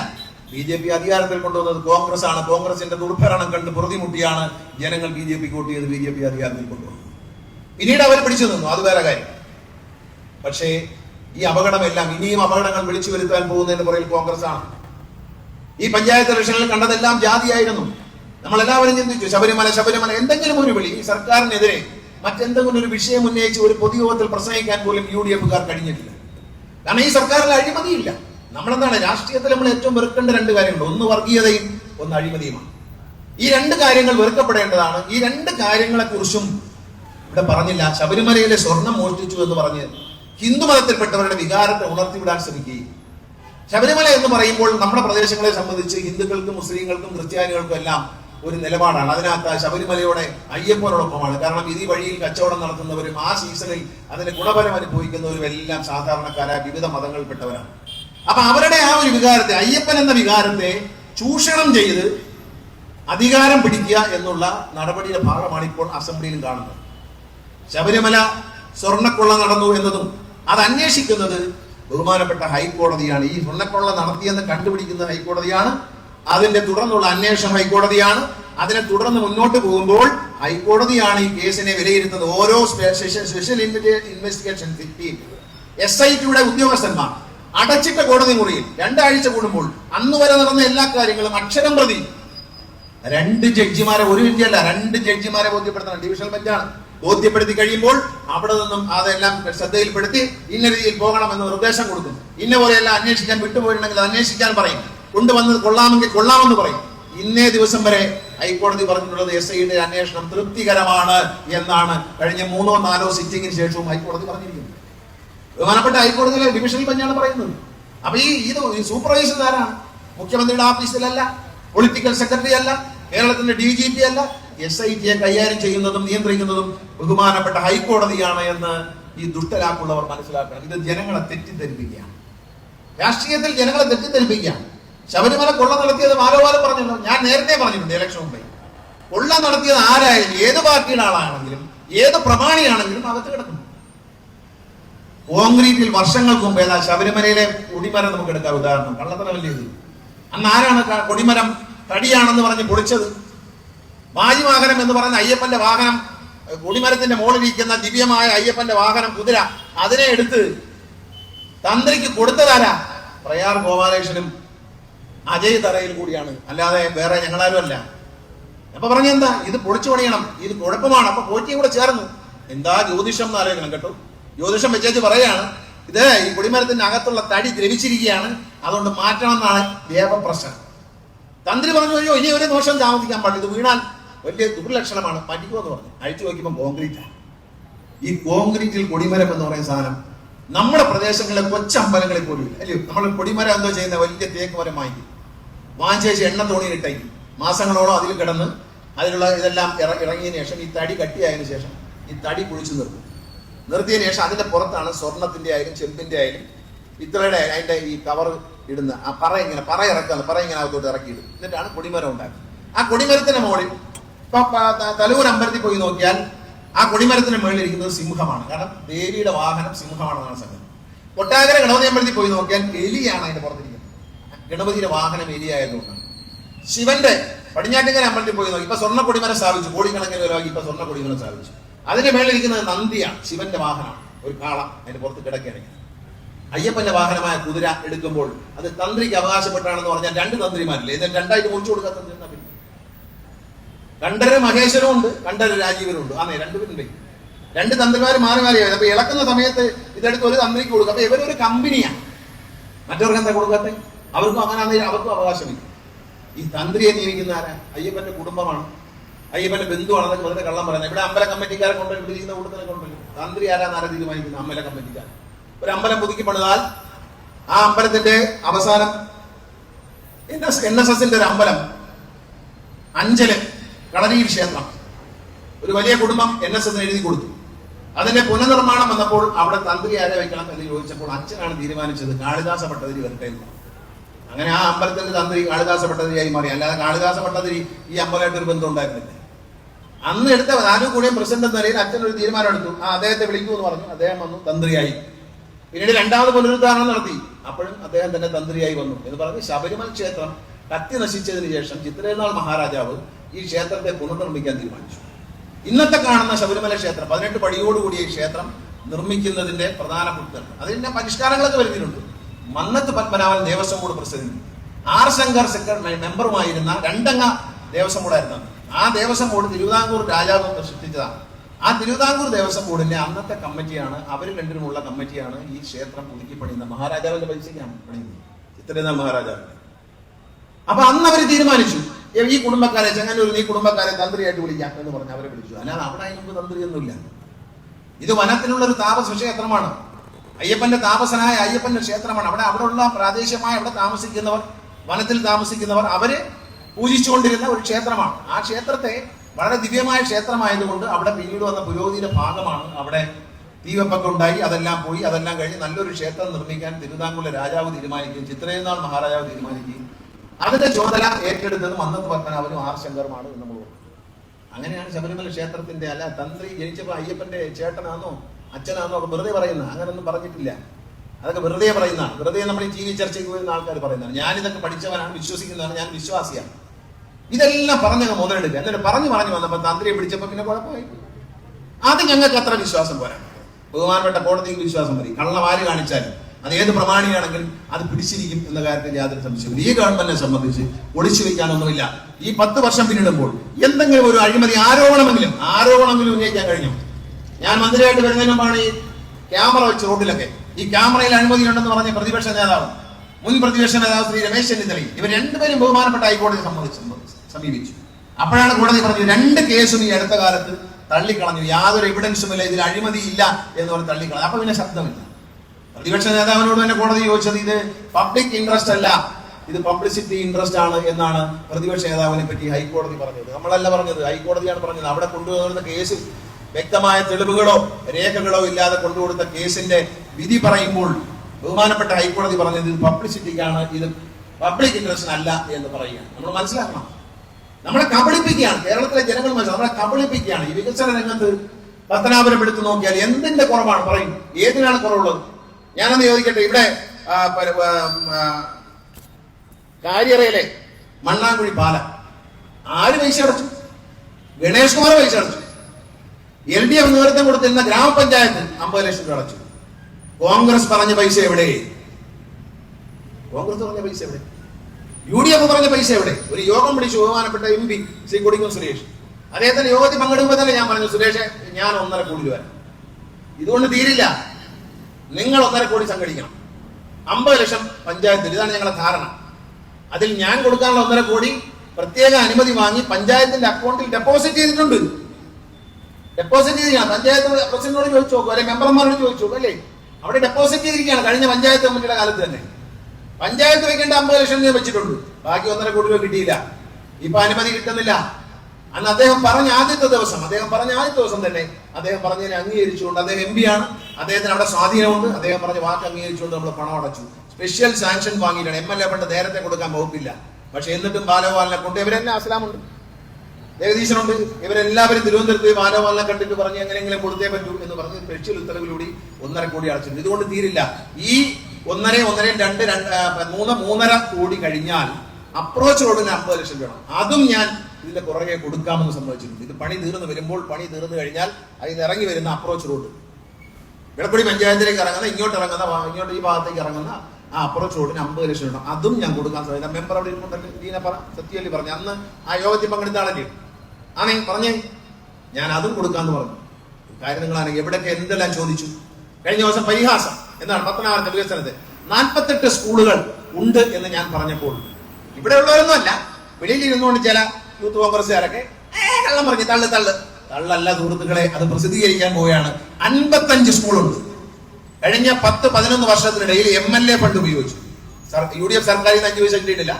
MLA ഫണ്ട് ഉപയോഗിച്ച് ആദ്യം ഘട്ടം കുന്നല, എടത്തറ, പട്ടാഴി, സദാനന്ദപുരം, തലച്ചിറ, ചക്കുവരയ്ക്കൽ, ഇങ്ങനെ കെട്ടിടങ്ങൾ പണിഞ്ഞു തുടങ്ങി. ആദ്യം പണിത കെട്ടിടം പിറവന്തൂർ പഞ്ചായത്തിൽ മഹാനായ ഗുരുദേവൻ അവിടെ സന്ദർശിച്ചപ്പോൾ അന്നത്തെ കാലത്ത് പറഞ്ഞു, വിദ്യ കൊണ്ട് പ്രബുദ്ധരാകണം, ഇവിടെ ഒരു സ്കൂൾ സ്ഥാപിക്കുമെന്ന് പറഞ്ഞു. പിന്നീട് ആ സ്കൂൾ സർക്കാർ സ്കൂളായി മാറി. ആ സ്കൂളിനാണ് ഈ നിയോജകമണ്ഡലത്തിൽ ആദ്യമായി MLA പണ്ഡിതൻ ഇരുനില മന്ദിരം പണിയുന്നത്, വലിയ കെട്ടിടം. അതിനെ തുടർന്ന് കുന്നല, എല്ലാ സ്ഥലത്തും ഞാനൊന്ന് എണ്ണി. ഉദ്ഘാടനം ചെയ്തത്, പണി തീർത്ത് ഉദ്ഘാടനം ചെയ്തത് 53. പണം അനുവദിച്ച് കിടക്കുന്നത് 2 റെഡിയായി. ഒന്ന് MLA ഫണ്ടാണ്, തലൂര് നടുത്തേരി, പിന്നെ ഗുര സ്കൂള്, അതിന് പൈസ അനുവദിച്ചു കഴിഞ്ഞു. നിങ്ങൾ പേടിക്കേണ്ട, ഇലക്ഷൻ വരുന്നതിനും ഈ ഒരു മാസത്തിനുള്ളിൽ അടുത്ത 2 സ്കൂളെങ്കിലും, മിനിമം 3 അല്ലെങ്കിൽ 2 സ്കൂളെങ്കിലും വരും. അതൊന്ന് വരാൻ പോകുന്നത് കങ്ങുഞ്ചേരിയിലാണ്, കങ്ങുഞ്ചേരി തലവൂർ ഭാഗത്താണ്. മറ്റൊന്ന് വരാൻ പോകുന്ന വെട്ടിക്കവല പാലമുക്ക് കോളനിയുടെ അടുത്തായിട്ട് ഒരു വെൽഫെയർ സ്കൂളുണ്ട്. ആ സ്കൂളിനാണ് 2 എണ്ണം എഴുതി കൊടുത്തിരിക്കുന്നത്. ഞാൻ ഇന്നും മന്ത്രിയോട് സംസാരിച്ചു, എഴുതി കൊടുത്ത് 2 ദിവസം കിട്ടും. ഒരു ഹയർ സെക്കൻഡറി കൂടി ബോണസ് ആയിട്ട് തരാം എന്ന് പറഞ്ഞിട്ടുണ്ട്. അത് പട്ടാഴിയിലേക്ക് കൊടുക്കാനാണ് തീരുമാനിച്ചത്. പട്ടാഴി സ്കൂളിലാണ് ഏറ്റവും കൂടുതൽ കുട്ടികളുള്ളത്. അത് പട്ടാഴി കൊടുക്കാനാണ് എഴുതി കൊടുത്തു കഴിഞ്ഞു. കാരണം ഇന്ന് തന്നെ എഴുതി തരുമെന്ന് പറഞ്ഞു. ഇപ്പൊ തന്നെ എഴുതി കൊടുത്തു. ഞാൻ ഇവിടെ വന്നുകൊണ്ടിരിക്കുമ്പോഴെന്നെ വിളിച്ചത് ഏത് ഹയർ സെക്കൻഡറി കൊടുക്കാം. കാരണം ഇടത്തറയിലും പുന്നലയിലും ഒക്കെ ഇഷ്ടംപോലെ കെട്ടിടമായി. ഈ തള്ളേണ്ട കാര്യമൊന്നും ഞങ്ങൾക്കില്ല, ഒന്നും തള്ളേണ്ട കാര്യമില്ല. കഴിഞ്ഞ പ്രാവശ്യം പറഞ്ഞു ആശുപത്രി എവിടെ എന്ന് ചോദിച്ചു. ആശുപത്രി എവിടെ കണ്ടല്ലോ, താലൂക്ക് ആശുപത്രി പണി തീരാറായി. ജൂൺ മാസത്തോടു കൂടി താലൂക്ക് ആശുപത്രി പണി തീരും, ഉദ്ഘാടനം ചെയ്യും. അത് സഖാവ് പിണറായി വിജയൻ തന്നെ മുഖ്യമന്ത്രിയായി വന്ന് ഉദ്ഘാടനം ചെയ്യുമെന്ന കാര്യത്തിൽ എനിക്കൊരു സംശയമില്ല. ഇതൊക്കെ അങ്ങ് മാറും. എന്റെ അച്ഛൻ പറയുന്ന ഒരു കാര്യമുണ്ട്, ഈ ഇലക്ഷനെ പറ്റി ഒന്നും പറയാനൊക്കത്തില്ല. അവസാനത്തെ 20 ദിവസം അല്ലെങ്കിൽ 15 ദിവസം അതിനുള്ളിലാണ് കളി മുഴുവൻ. അപ്പൊ എന്ത് സംഭവിക്കുന്നു അതനുസരിച്ച് മാറും. ആ സമയത്ത് അയ്യപ്പന്റെ കട്ടള അടിച്ചുകൊണ്ട് പോയി, സ്വർണം അടിച്ചുകൊണ്ട് പോയി എന്നെല്ലാം പറഞ്ഞു. അത് നേരത്തെ ഈ വാജിവാഹനൻ എടുത്തു മാറ്റി ആ തന്ത്രിക്ക് കൊടുക്കുന്ന ഒന്ന് നേരത്തെ വന്നിരുന്നെങ്കിൽ നമുക്ക് ഇത്രയും വലിയ പ്രശ്നം വരത്തില്ലായിരുന്നു. കാരണം മോട്ടിച്ചതിൽ അവർക്കും പങ്കുണ്ട്. വാജിവാഹനൻ എടുത്തങ്ങോട്ട് കൊടുക്കാൻ ഇത് പ്രയാർ ഗോപാലകൃഷ്ണന്റെ കുടുംബ സ്വത്താണ്, അജയ് തറയുടെ അമ്മാമന്റെ വകയാണോ ഇതങ്ങോട്ട് എടുത്തു കൊടുക്കാൻ? അങ്ങനെ കൊടുക്കാൻ നോക്കൂ. മുട്ടസൂചിയാണെങ്കിലും ഭഗവാന്റെ വകയാണ്, ദേവസ്വം ബോർഡിന്റെ വകയാണ്. അത് ദാനമാണ്, ഇത് മോഷണമാണ്. ഇത് മോഷണമാണെങ്കിൽ അത് മോഷണമാണ്, അത്രയേ ഉള്ളൂ. വേറെ പര്യായം ഒന്നും പറയണ്ട, ഒരു തർക്കവും വേണ്ട. ഇത് മോഷണമാണെങ്കിൽ അത് മോഷണം. ഭഗവാന്റെ സ്വത്താണ്. ദേവസ്വം ബോർഡിന്റെ സേഫ് ലോക്കറിന്റെ ഉള്ളിൽ സൂക്ഷിക്കേണ്ട സാധനമാണ് എടുത്തുകൂടാ. അപ്പൊ തന്ത്രി പറയുന്നുണ്ട്, ഞാൻ അങ്ങ് തിരിച്ചു കൊടുത്തേക്കാം. ഇനി അയാൾ എടുത്തുകൊണ്ട് പോയതിന് അങ്ങ് തിരിച്ചു കൊടുക്കാനാണെങ്കിൽ എന്റെ അവകാശമാണ് എന്ന് പറഞ്ഞ് എടുത്തുകൊണ്ട് പോയെങ്കിൽ അത് തിരിച്ചു കൊടുക്കാന്ന് എന്തിനാ പറയുന്നത്? അപ്പൊ അതിന് കള്ളമുള്ളതുകൊണ്ട. ഈ കള്ളന്മാരെല്ലാം വിളിച്ച് എവിടെ കൊണ്ടുവന്നത് ഈ തന്ത്രി എത്തിയത്? പത്മോ ജയിലിൽ കിടക്കുന്ന പത്മകുമാറാണോ, വാസുവാണോ? അല്ലല്ലോ, അവരാരുമല്ല. കൊണ്ടുവന്നു തരാം, അവിടെ കയറ്റി, അകത്ത് കയറ്റി, കടവെടുക്കുന്നു, കട്ടളയെടുക്കുന്നു, കടവിന്റെ പാളിയെടുക്കുന്നു. അവന്റെ ഫോട്ടോകളല്ലേ ഈ കോറ്റിയാരെ കൊണ്ടുവന്ന്? ഈ കോറ്റി അവിടെ കൊണ്ടുവന്നത് മോട്ടിക്കാൻ വേണ്ടി അവിടെ കൊണ്ടുവന്നത് ഈ തന്ത്രിയല്ലേ? ഇവൻ ആർക്ക് പറ്റില്ല? ഇവൻ ദേവസ്വം ബോർഡിലെ ഉദ്യോഗസ്ഥനാണ്. ദേവസ്വം ബോർഡിലെ ഏതെങ്കിലും ക്ഷേത്രത്തിൽ ജോലിയുള്ള പൂജാരിയാണോ? അല്ല. വെളിയിൽ നിന്നൊരു കോറ്റിയെ തന്ത്രി കൂടെ കൊണ്ടുവരികയും അതിന്റെ ഉള്ളിൽ കയറ്റി അമിത സ്വാതന്ത്ര്യം കൊടുക്കുകയും ചെയ്തതിന്റെ ഫലമായി അവിടെ മുതലെടുപ്പാണ് അയ്യപ്പന്റെ. ഞാൻ ഇന്നും ഒരു പറയാം, എന്റെ മനസ്സിൽ കിടക്കുന്ന, എന്റെ ദൈവത്തിനെ പ്രാർത്ഥിക്കുന്ന ആളാ പറയാം, എന്റെ മനസ്സിൽ ഇപ്പോഴും കിടപ്പുണ്ട് ഈ സാധനം. കേന്ദ്ര ഗവൺമെന്റ് പോലും തൊടാൻ പറ്റാത്ത ഏതോ ഒരു ഭക്തന്റെ വീട്ടിൽ, ആന്ധ്രയിലോ കർണാടകത്തോ ഏതോ ഒരു കോടീശ്വരന്റെ വീട്ടിൽ ഇരിപ്പുണ്ട് ഒറിജിനൽ എന്ന കാര്യത്തിൽ എനിക്ക് യാതൊരു സംശയമില്ല. ഞാൻ എന്റെ മനസ്സ് പറയും, ദൈവം എന്നോട് പറയുന്നത് വിറ്റു. ഇത് ഉരുക്കിയതും പിടിച്ചൊന്നുമില്ല, ഇത് വിറ്റു. കോടാനുകൂടി വിലയ്ക്ക്. അതെന്റെ സ്വർണത്തിന്റെ വിലയ്ക്കല്ല. ഭഗവാന്റെ തിരുനടയിൽ വർഷങ്ങളായിരിക്കുന്ന കട്ടിളപ്പാളിയും കഥവുമാണ് ജയറാമന്റെ വീട്ടിൽ പൂജയ്ക്ക് കൊണ്ടുപോയതുപോലെ പല സ്ഥലത്തും കൊണ്ടുപോയി. ജയറാമന്റെ വീട്ടിൽ പൂജയ്ക്ക് വെച്ചു. ജയറാം ഒരുപാട് പ്രതിഷ്ഠിച്ചിട്ടാണ്. മറ്റേ മുതലാളി വെച്ചു, ഈ മുതലാളി വെച്ചു എന്ന് പറയുമ്പോൾ ഇതെനിക്ക് വേണം എന്ന് ഏതൊരു ഭക്തനും ആഗ്രഹിക്കും. കോടീശ്വരനായ ഭക്തൻ കൊടുക്കാൻ കോടികളുള്ള സ്വന്തമായിട്ട് 2-3 ഹെലികോപ്റ്റർ മുറ്റത്ത് കിടക്കുന്ന പണക്കാരുണ്ട് ആന്ധ്രയിൽ. വലിയ കോട്ടമതിൽ പോലെ ഇൻകം ടാക്സിന് ഇടിക്കൊന്നും കയറാൻ പറ്റാത്ത 3 നില കെട്ടിടത്തിനകത്ത് കോട്ടമതിൽ കെട്ടി അകത്ത് ഇലക്ട്രിക് ഫെൻസിങ് ചെയ്ത് ജീവിക്കുന്ന പണക്കാരുണ്ട് ആന്ധ്രയിൽ. സ്വന്തം വിമാനമുള്ളവരുണ്ട്. ഖനനം ചെയ്യുന്നവരാണ്, പാറയും ഗ്രാനൈറ്റും ഖനനം. അതിലുള്ള ഏതോ ഒരു പണക്കാരന്റെ വീട്ടിൽ യവന്മാരത് കൊണ്ടുവിട്ടു. ഇത് അവിടെ കാണും. പക്ഷെ കേരള പോലീസിനോ CBIക്കോ ഇഡിക്കോ ഇൻകം ടാക്സിനോ കയറി എടുക്കാൻ പറ്റാത്ത സ്ഥലമാണ്. അത്ര ഭയങ്കര കുഴപ്പമില്ല സ്ഥലമാണ്. കാരണം ഇത് സാധാരണ സ്വർണം ഒരുക്കി വിൽക്കുന്ന പൈസയൊന്നും അല്ല ഇതിന്റെ വില. ഇതിന്റെ മൂല്യം എന്ന് പറയുന്നത് ഈ ഭഗവാന്റെ തിരുനടയിൽ വർഷങ്ങളോളം ഇരുന്ന് പൂജിച്ച ആ കയറി വരുന്ന കഥവും അതിന്റെ കട്ടളയുമാണ്, സ്വർണത്തിലാണ്. ഇത് ഏതവന്റെ ജയറാമിന്റെ വീട്ടിൽ ഒരുക്കി വെച്ചേക്കുന്ന നമുക്ക് തന്നെ അത്ഭുതം തോന്നിയത്. നല്ല ലൈറ്റൊക്കെ ഇട്ട് ഒരുക്കി വെച്ച് പൂജ. അതുപോലെ ഏതോ വീട്ടിൽ കൊണ്ടുവച്ചു. അവർ പറഞ്ഞ പൈസയെ മാറ്റം കൊടുത്തു. പക്ഷെ അവിടെ നമുക്ക് പോയി എടുക്കാൻ പറ്റില്ല. അത് പ്രതീക്ഷ വേണ്ട. കാരണം അവിടെ അങ്ങനെ കയറാൻ പറ്റാത്ത ഒരുപാട് സ്ഥലങ്ങൾ, ഇന്ത്യ ഗവൺമെന്റ് പോലും കയറി ചെല്ലാൻ പറ്റാത്ത പല സ്ഥലങ്ങളും ഇന്ന് ഇന്ത്യയിലുണ്ട് പണക്കാരുടെ കയ്യിൽ. ഇതൊക്കെയാണ് ഇവിടെ നടക്കുന്നത്. അടിച്ചുമാറ്റി കൊണ്ടുപോവുക, എല്ലാവരും കൂടി ചേർന്നുകൊണ്ട് ഇരുന്നവരെല്ലാം കക്കുക. എന്നിട്ട് LDFന്റെ പേര് പിണറായി വിജയനാണ്. ഞാൻ ഇന്നാള് വേറൊരു അയ്യപ്പനെ അപമാനിക്കുന്ന ഒരു കാര്യമില്ല, ഒരു പാരടി പാട്ട് നേതാക്കന്മാരൊക്കെ സോണിയാഗാന്ധി മാത്രമേ ഇനി പാടാൻ ബാക്കിയുള്ളൂ, ബാക്കി എല്ലാവരും പാടി. ഞാൻ നോക്കുമ്പോ ആ കോന്നി വഴി ഇങ്ങോട്ട് വരുമ്പോ ഒരു ആന്ധ്രയിൽ നിന്ന് വന്നൊരു വണ്ടി, ഒരു ബസ് ഇങ്ങനെ പോവാ, ശബരിമല അയ്യപ്പന്മാരിങ്ങനെ പോവാ, അവിടെ തൊഴുതിട്ട്. ഏതാ പാട്ട്? യവന്മാരെ പാരടി പാട്ട്. അയ്യപ്പനോട് കാണിക്കുന്ന ഏറ്റവും വലിയ നിന്നയില്ലയോ? പാവപ്പെട്ട ആന്ധ്രയിൽ നിന്ന് വരുന്ന ആളിന് അർത്ഥം മനസ്സിലായില്ല. ഇത് രാഷ്ട്രീയക്കാരെ കളിയാക്കാൻ വേണ്ടി ഉണ്ടാക്കിയ പാരടിയാണെന്ന് മനസ്സിലാക്കാതെ ഇത് കാസറ്റിലിട്ട് വണ്ടിക്കകത്ത് കേൾപ്പിച്ചുകൊണ്ട് പോവാ ശബരിമലയ്ക്ക്. അയ്യപ്പന്റെ ശരണം വിളിക്കുന്നത് വരെ ഒന്ന് ആലോചിച്ചു. ഇവിടെ പലരും കേട്ട് കാണുമത്. ഞാൻ കേട്ടോണ്ട് പറഞ്ഞത്, കള്ളം പറഞ്ഞല്ല. ഞാൻ കേട്ടപ്പോ അത്ഭുതപ്പെട്ടു. ഈ പാട്ടേത്? മറ്റേ പാട്ട്. ആ പാട്ട് വെച്ചുകൊണ്ട് കലഞ്ഞൂരുന്ന കോന്നി വഴി ശബരിമലയ്ക്ക് പോകുന്ന ആന്ധ്രയിൽ നിന്ന് വരുന്ന കർണാടകത്തിൽ നിന്ന് വരുന്ന അയ്യപ്പന്മാര് ഇത് ഇവിടുത്തെ ഇപ്പോഴത്തെ ഏറ്റവും ഹിറ്റായിട്ടുള്ള അയ്യപ്പൻ പാട്ടാണെന്നാണ് വിചാരിച്ചേക്കുന്നത്. അപ്പൊ അയ്യപ്പനോട് നിന്ന കാണിച്ചത് ഇടതുപക്ഷ ജനാധിപത്യം വഴിയല്ല, 4 വോട്ട് കിട്ടാൻ വേണ്ടി UDFകാരാണ് അയ്യപ്പനോട് നിന്ന കാണിച്ചത് എന്ന് ഓർത്താൽ മതി. അവരാണ് ചെയ്തത്. കാരണം ഇത്തരം ഒരു ഓഞ്ഞ പാട്ടുണ്ടാക്കി അത് അയ്യപ്പനെയും കൂടി ചേർത്ത് പാടുക, പരിഹസിക്കുന്നത് ദൈവത്തെയും ചേർത്തുകൊണ്ടല്ല. അത് കൈവച്ചിരുന്ന അത്തരം സ്വാതന്ത്ര്യമൊന്നും ഇന്ത്യൻ ഭരണഘടന ആർക്കും കൊടുത്തിട്ടില്ല. അയ്യപ്പന്റെ പേരും പറഞ്ഞുകൊണ്ട് രാഷ്ട്രീയത്തിന് ഉപയോഗിക്കുന്നത്. ഒരു തെരഞ്ഞെടുപ്പ് കാലത്താണെങ്കിൽ തെരഞ്ഞെടുപ്പ് കമ്മീഷൻ കേസെടുക്കും. കേരളത്തിൽ കേസെടുക്കണ്ടേ? ശരിക്കും പറഞ്ഞാൽ പഞ്ചായത്ത് തെരഞ്ഞെടുപ്പുമായി ബന്ധപ്പെട്ട ജാതി പറഞ്ഞ് വോട്ട് പിടിക്കുന്നതിന് അയ്യപ്പനെ ഇലക്ഷൻ പാട്ടിന്റെ ഭാഗമായി ചേർത്തുകൊണ്ട് അയ്യപ്പനെ അപമാനിച്ചതിന് UDFകാർക്ക് തക്കതായ ശിക്ഷ അയ്യപ്പൻ കൊടുക്കും. മോട്ടിച്ചതുപോലെ തന്നെ ഒരു ശിക്ഷ അവർക്ക് കിട്ടും. മോട്ടിച്ചവർക്ക് കിട്ടും, അതിന്റെ കൂടെ കിട്ടും. മോഷണത്തിൽ നിന്നും പിണറായി വിജയൻ കൂട്ടു നിൽക്കത്തില്ല. അങ്ങനെയാണെങ്കിൽ അവരുടെ 10 കൊല്ലമായി ഇവർ ഇത്രയും പരിശ്രമിച്ചു. പ്രതിപക്ഷ നേതാവും ഡ്യൂപ്ലിക്കേറ്റ് പ്രതിപക്ഷ നേതാവും എല്ലാവരും കൂടി ചേർന്ന് പരിശ്രമിച്ചു. എന്നിട്ടും ഒരു അഴിമതി ആരോപിക്കാൻ കഴിയുന്നില്ലല്ലോ. ആരോപിക്കുന്നതുകൊണ്ട് തെളിയിക്കാൻ കഴിയണ്ട, ആരോപിക്കാൻ കഴിയുന്നുണ്ടോ? ഏതെങ്കിലും ഒരു വകുപ്പിൽ എവിടെങ്കിലും ജനവിരുദ്ധമായ എന്തെങ്കിലും നയങ്ങളുണ്ടോ? നമ്മുടെ എത്ര വില്ലേജ് ഓഫീസുകൾ നവീകരിക്കപ്പെട്ടു? 16 നിയമനത്തിന് നവീകരിക്കാൻ വില്ലേജ് ഓഫീസുകൾ ഇല്ല. സ്മാർട്ട് വില്ലേജ് ഓഫീസുകളാണ് എല്ലാം. ഇപ്പൊ ചക്കോരയ്ക്ക് വില്ലേജ് ഓഫീസ് മാറി, പിന്നെ വിളക്കുടി വില്ലേജ് ഓഫീസ് മാറി, വെട്ടിക്കല വില്ലേജ് ഓഫീസ്. ഇനി ഏതാ ഉള്ളത്? പട്ടാഴി വടക്കേക്കര വില്ലേജ് ഓഫീസ് ഉണ്ട്. അതിന് 48 ലക്ഷം രൂപ അനുവദിച്ചു കഴിഞ്ഞു. ഒരു കോൺക്രീറ്റ് കെട്ടണം പൊളിച്ചു കളഞ്ഞിട്ട് പുതിയ ഉള്ളതൊക്കെ പണിഞ്ഞേക്കാന്ന് വിചാരിച്ചു. 55 സ്കൂളുകൾ. കളിയാക്കാൻ വരുന്നവന്മാർക്ക് കാണാം, വിത്ത് ഫോട്ടോ വരാൻ പോവുകയാണ്. വിത്ത് ഫോട്ടോ എണ്ണി പറയാം. 55 സ്കൂളുകൾ നിർമ്മിക്കാൻ നമുക്ക് കഴിഞ്ഞിട്ടുണ്ട് ഈ സമയത്തുള്ളിൽ. ഒരു 2-3 എണ്ണം കൂടെ 2-3 ദിവസം കിട്ടും. അപ്പൊ അങ്ങ് ഞെട്ടും. 48 എന്ന് ഞാൻ പറഞ്ഞു നടക്കുന്ന 58ലേക്ക് ഒരു പോകണം. 3 എണ്ണം കിട്ടിയാൽ 58ലേക്ക് അങ്ങ് പോകും. നിങ്ങൾ കള്ളം പറയേണ്ട കാര്യം നമുക്കില്ല. എല്ലാവർക്കും വിളക്കുടി പഞ്ചായത്ത് ഒഴിച്ച് ഇവിടുത്തെ കോൺട്രാക്ടർ കുഴപ്പം കൊണ്ടല്ലേ ഈ പഞ്ചായത്ത് ഒഴിച്ച് ബാക്കി എല്ലാ പഞ്ചായത്തിലും സമ്പൂർണ്ണ കുടിവെള്ള പദ്ധതി നടപ്പിലാക്കിയില്ലേ? കൊട്ടാരക്കര മുനിസിപ്പാലിറ്റിയിലും പുളിയൂർ മുനിസിപ്പാലിറ്റിയിലും അടൂർ മുനിസിപ്പാലിറ്റിയിലും ഇല്ലാത്ത സൗകര്യം 16 നിയമമണ്ഡലത്തിലെ 8 പഞ്ചായത്തുകളിൽ 7 പഞ്ചായത്തിലും പരിപൂർണമായി മേലിലെ വെട്ടിക്കോലെല്ലാം സമ്പൂർണ്ണ കുടിവെള്ള പദ്ധതി പൂർത്തിയായി.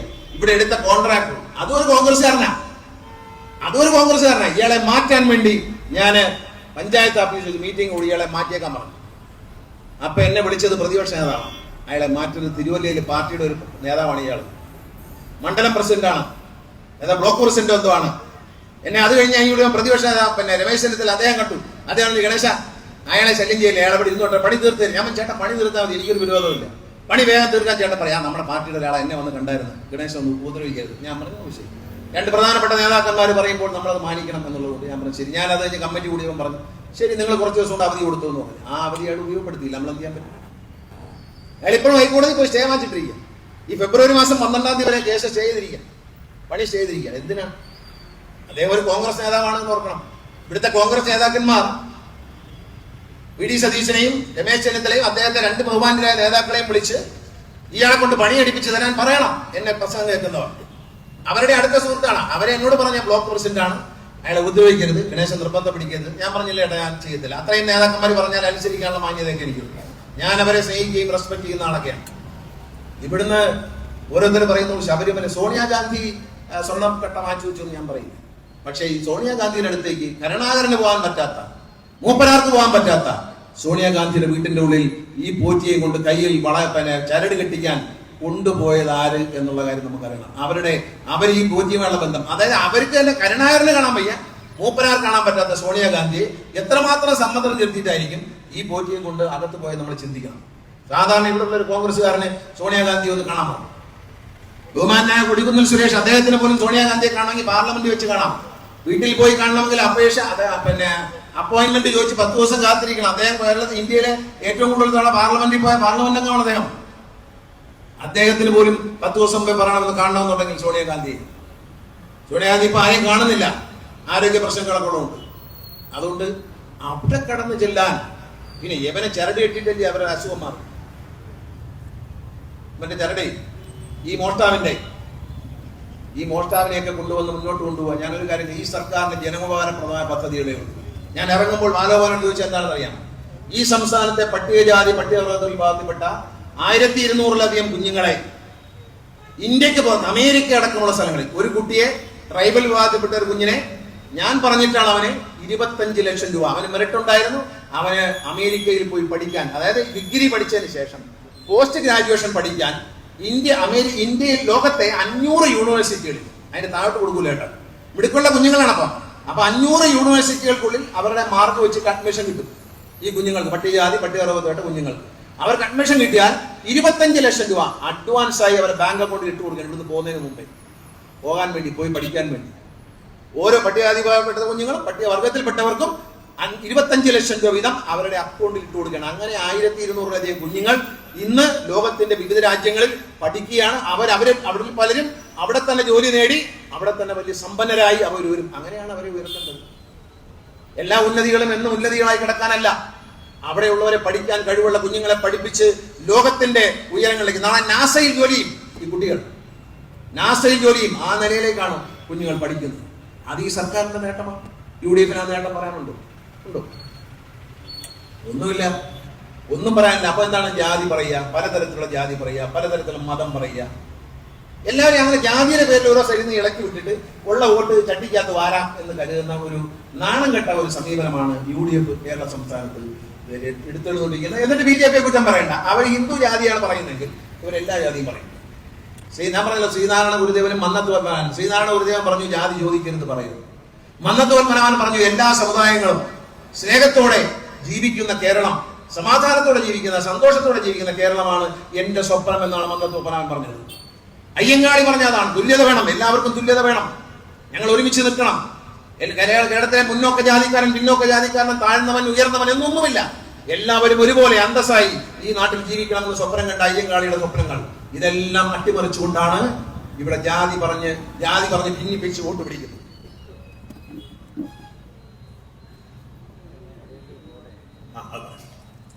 ജാതി പറഞ്ഞ് വോട്ട് പിടിക്കും. ഏത് വർക്കാണ് ഞാൻ പറഞ്ഞിട്ട് ചെയ്തു തരാത്തത്? അതവിടെ നിൽക്കട്ടെ. പത്തനാപുരത്തിന്റെ വികസനത്തിലേക്ക് വരാം. ആശുപത്രി, താലൂക്ക് ആശുപത്രി റെഡി. എല്ലാ പഞ്ചായത്തുകളുടെയും പ്രാഥമിക ആരോഗ്യം, ഇവിടുത്തെ പ്രാഥമിക ആരോഗ്യം പിന്നെ അനുവദിച്ചിട്ടുണ്ട് 85 ലക്ഷം രൂപ. MLA ഫണ്ട് നിർമ്മിച്ചതാണ്. ഇവിടെ നിന്ന് നമ്മൾ ചുമ്മാ നോക്കാം, എണ്ണി നോക്കാം. ഇപ്പുറത്ത് പ്രാഥമിക ആരോഗ്യ കേന്ദ്രം MLA ഫണ്ട്, ഇപ്പുറത്തെ സ്കൂള് MLA ഫണ്ട്, അതിന്റെ ചുറ്റുമതില് MLA ഫണ്ട്. ഇവിടെ കടമല ക്ഷേത്രത്തിലേക്ക് പോകുന്ന റോഡ് പണം അനുവദിച്ചിട്ടുണ്ട്. അതിന്റെ നടപടിക്രമങ്ങൾ തുടങ്ങി കഴിഞ്ഞു, പണം അനുവദിച്ചു കഴിഞ്ഞു. അതിന്റെ ഹെഡ് ഒന്ന് മാറിപ്പോ അതെല്ലാം കറക്റ്റ് ചെയ്ത് വന്നു.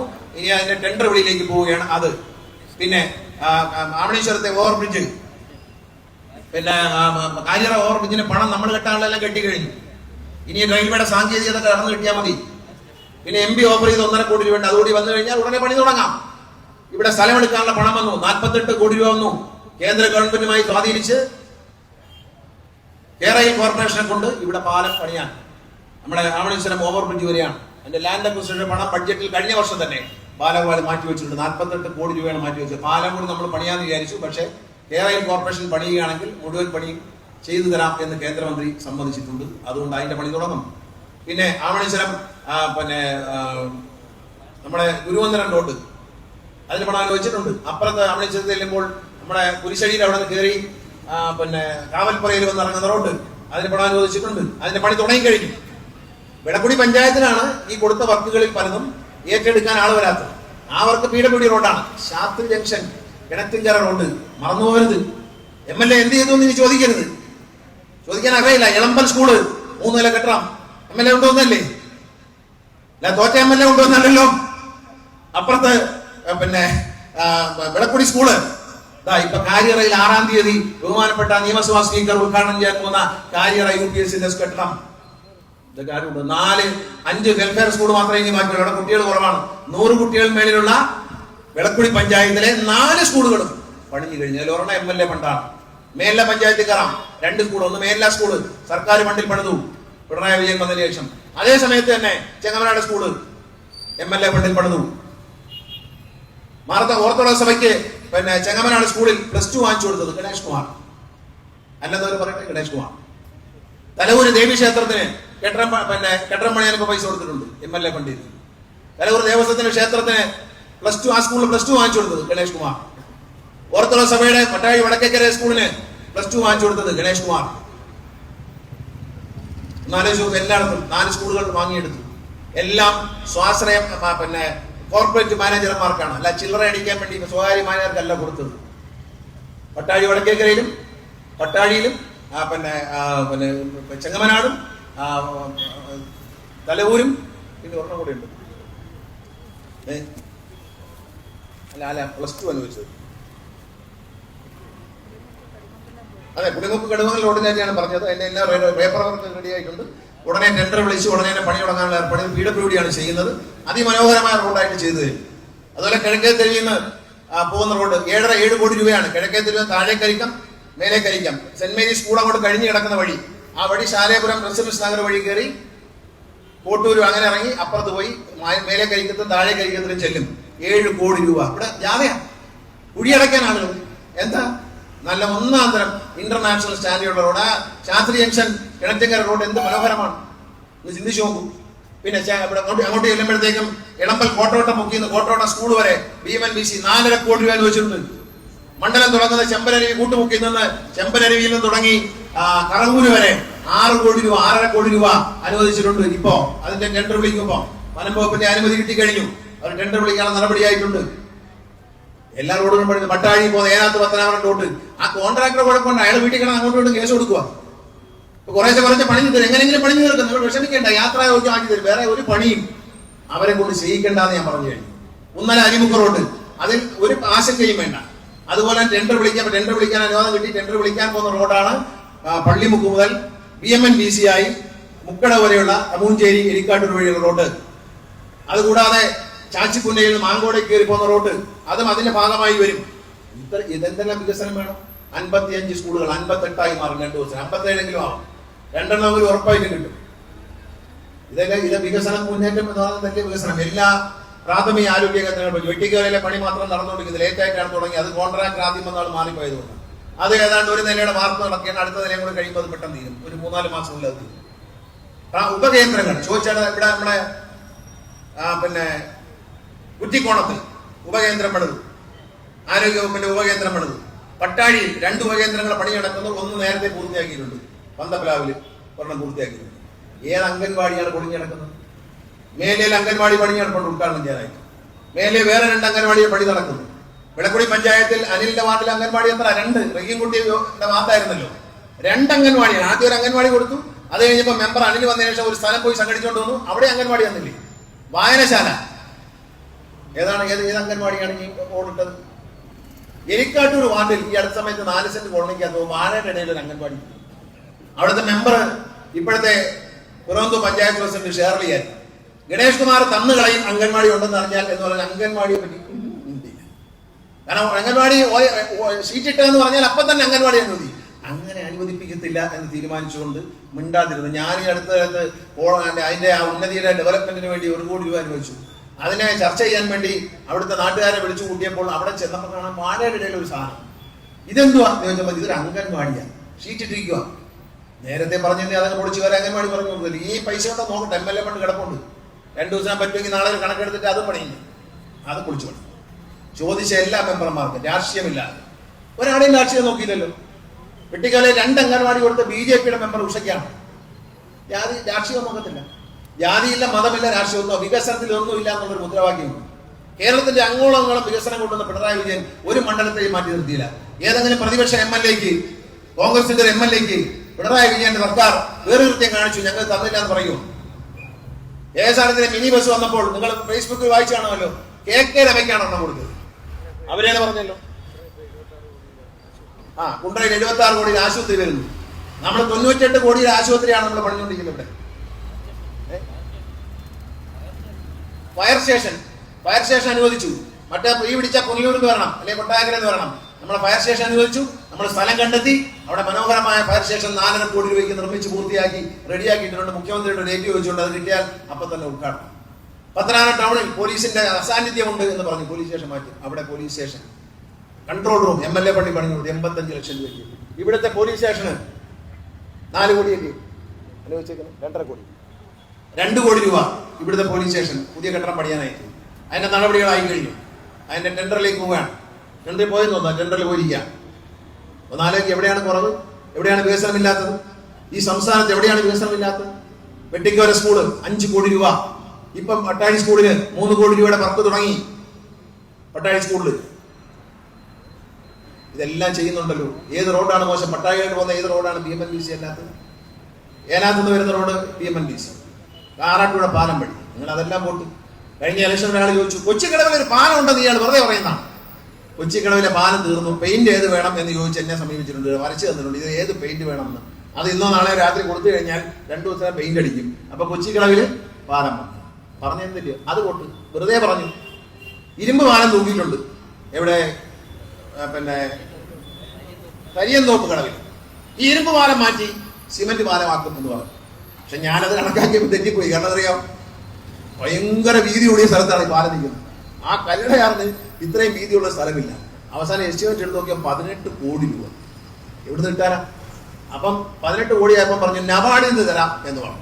സാറേ 20 കോടി ഉണ്ടെങ്കിലേ പറ്റുമെന്ന് പറഞ്ഞു. ഞാനെന്ത് ചെയ്ത് അതിന്റെ അപ്രോച്ചിലൂടെ ചേർത്ത് അങ്ങ് വിടവൂര് മുതൽ അങ്ങ് തരിയന്തോപ്പ് കടവിൽ ചെന്ന് അപ്പുറത്ത് കയറുന്നിടം വരെ അങ്ങ് ചേർത്ത് 20 കോടിയാക്കി കൊടുത്തു. ബഡ്ജറ്റിൽ നമുക്കാണ് 20 കോടി എഴുതി കൊടുത്തു. അതിന്റെ 4-1 അനുവദിച്ചിട്ടുണ്ട്. അതുകൊണ്ട് ഉറപ്പായി കഴിഞ്ഞു അതിന്റെ AS കിട്ടും. തരിയന്തോപ്പ് കടവിൽ കല്ലടയാറിന് കുറുകെ MLA ആയി വന്ന ഗണേഷ് കുമാർ 25 വർഷത്തിനുള്ളിൽ നിർമ്മിക്കുന്ന 8ാമത്തെ പാലം അവിടെ വരുമ്പോൾ, അവിടെ കിടക്കുന്ന തൂക്കുപാലം എടുത്ത് ഇലക്ഷനൊക്കെ കഴിയുമ്പോൾ നമ്മൾ വീണ്ടും ജയിപ്പിച്ച് എന്നെ വിടുക. നമ്മൾ അവിടെ വന്ന് ആ പാലം അഴിച്ച് MLA ഫണ്ടിൽ മാലൂർ കൊണ്ടുവയ്ക്കും. അപ്പുറത്ത് കയറാൻ വേണ്ടി മാലൂരിൽ പട്ടാഴിയിലോട്ട് നടന്ന് കയറാൻ വേണ്ടി തൂക്കുപാലം ഇളക്കി ബാക്കി പൈസ കൂടെ കൊടുത്ത് ഇതേ മെറ്റീരിയലും ബാക്കി മെറ്റീരിയലും വാങ്ങിച്ച് അവിടെ കൊണ്ടുപോയി. 9ാമത്തെ പാലം. മാങ്കോട് സ്റ്റേഡിയം 2 കോടി രൂപ അനുവദിച്ചിട്ടുണ്ട്. മാങ്കോട് സ്റ്റേഡിയം ആ നാട്ടിലെ ചെറുപ്പക്കാരുടെ ഏറ്റവും വലിയ ആഗ്രഹമായിരുന്നു. പത്തനാപുരം പഞ്ചായത്തിന്റെ ഏറ്റവും വലിയ ആഗ്രഹമായിരുന്നു. പത്തനാപുരം പഞ്ചായത്തിന് കഴിഞ്ഞ ബഡ്ജറ്റിൽ 4 കോടിയുടെ കെട്ടണം. ബ്ലോക്ക് പഞ്ചായത്തിന് 4 കോടിയുടെ കെട്ടണം. ഇത്തവണ വെട്ടിക്കോല പഞ്ചായത്തിനെ കഴിഞ്ഞ 5 കൊല്ലം ആരും ചോദിച്ചില്ല. കൊടുക്കണമെന്ന് ചോദിച്ചാൽ അടുത്ത വെട്ടിക്കോല പഞ്ചായത്തിനാണ് കെട്ടണം വെച്ച് കൊടുക്കാൻ പോകുന്നത്. വെട്ടിക്കോല പഞ്ചായത്തിന് കെട്ടണം വയ്ക്കാൻ ഇപ്പൊ നമ്മളെ ഭരണം വന്നു. മറ്റേ ഭരണം ചോദിച്ചില്ല. അസീസാണ് അവസാനം ചോദിച്ചത്, സാറെ കെട്ടണം എവിടെ സമയം താമസിച്ചു. വെട്ടിക്കോല പഞ്ചായത്തിന് കെട്ടണം വയ്ക്കും. വെട്ടിക്കോല പാലമുക്ക് സ്കൂളാണ്, പൊളിഞ്ഞിരിക്കുകയാണ്. 3 ദിവസങ്ങൾക്ക് മുമ്പ് അവിടുത്തെ PTA-യും ഹെഡ് മാസ്റ്ററും എന്നെ കണ്ടു. സാറേ ഞങ്ങളെ സഹായിക്കണം, കെട്ടിടം വളരെ പാവപ്പെട്ട കുഞ്ഞുങ്ങളാണ് പഠിക്കുന്നത്. ആ 3 ദിവസത്തിന് ഇപ്പുറം ഇന്ന് ഞാൻ മന്ത്രിയോട് പറഞ്ഞു എനിക്ക് ആ സ്കൂൾ മതിയെന്ന് പറഞ്ഞു. രമോഞ്ചേരി പിടവൂർ സ്കൂൾ പറയുന്നത് പാലമുക്ക് സ്കൂളിന് പണം അനുവദിക്കാമെന്ന് മന്ത്രി പറഞ്ഞുകൊണ്ട് ഇപ്പൊ എനിക്ക് ഫോൺ വന്നു. 2 സ്കൂളുകൾ അനുവദിക്കും, അതുകൂടാതെ ഒരു ഹയർ സെക്കൻഡറി കെട്ടിടം കൂടി തരാം. അത് എവിടെ വേണമെന്ന് ചോദിച്ചു. അത് ഞാൻ പട്ടാഴിയിൽ മതി എന്ന് പറഞ്ഞു പട്ടാഴിയിലേക്ക് പോയി. പട്ടാഴി കോന്നിട്ട സ്കൂള് തലൂർ പഞ്ചായത്തിൽ എത്ര സ്കൂളാണ് ചെയ്തത്?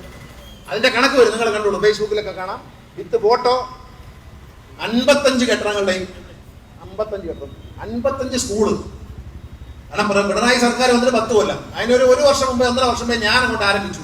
3 സ്കൂളൊക്കെ വെച്ചു, പ്രബന്ധ സ്കൂൾ വെച്ചു, അങ്ങനെ തുടങ്ങിയതാണ്. പക്ഷെ അത് 55 സ്കൂൾ, ഞാൻ 48 വരെയൊക്കെ എണ്ണി. ഇപ്പൊ ഈ വിവാദം വന്നപ്പം ഇയാൾ തള്ളുവാന്ന് പറഞ്ഞപ്പോ ഒന്നുകൂടെ എണ്ണി നോക്കി. എണ്ണിയപ്പോ കറക്റ്റ് 45 അല്ല 55 55ആയി, 48 അല്ല 55ആയി.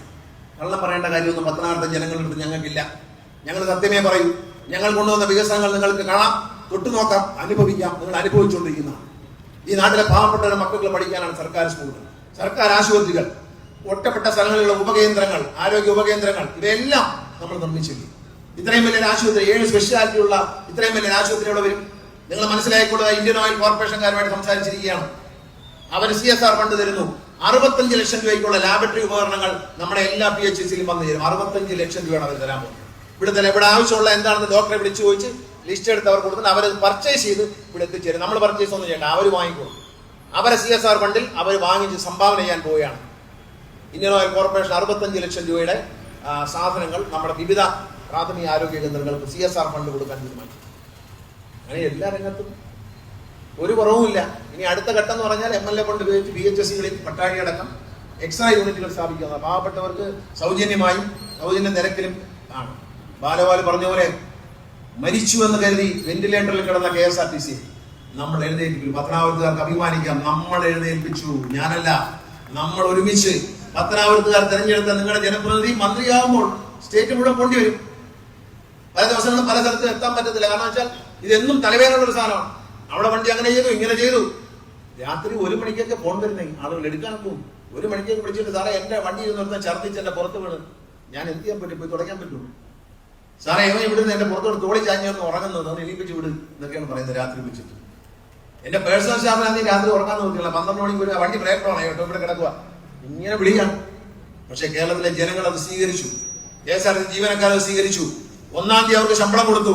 അത് പറയുമ്പോൾ നിയമസഭയിൽ ഒരു കുറ്റം. ഇതിനെ ഇങ്ങനെ ആക്കിയത് കോൺഗ്രസ്സുകാരും UDFകാരും. ഇതിനെ നശിപ്പിക്കാമെന്ന് തന്നെ പരമാവധി നശിപ്പിച്ചു.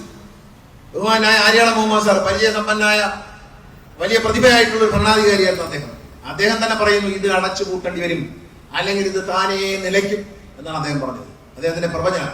പക്ഷെ ഇന്ന് KSRTC താനേ നിലച്ചതുമില്ല, അടച്ചു പൂട്ടിയതുമില്ല. KSRTC ഇന്ന് കേരളത്തിന്റെ അഭിമാനമായി മാറുകയാണ്. ബഡ്ജറ്റ് ടൂറിസത്തിൽ പോലും നിങ്ങൾ ആരെങ്കിലും ബഡ്ജറ്റ് ടൂറിസത്തിൽ കൊല്ലം ജില്ലയാണ് മുമ്പിൽ വന്നത്. കഴിഞ്ഞ ദിവസം ഞാൻ മന്ത്രിയായിട്ട് വരുമ്പോൾ ബഡ്ജറ്റ് ടൂറിസത്തിന്റെ വരുമാനം ഒരു മാസം 1 കോടിയിൽ താഴെയാണ്. കഴിഞ്ഞ മാസം നമ്മുടെ വരുമാനം 4.5 കോടിക്ക് മേളിലാണ്. ഈ മാസം അത് 5.5 കോടിക്ക് മേളിലേക്ക് കയറി.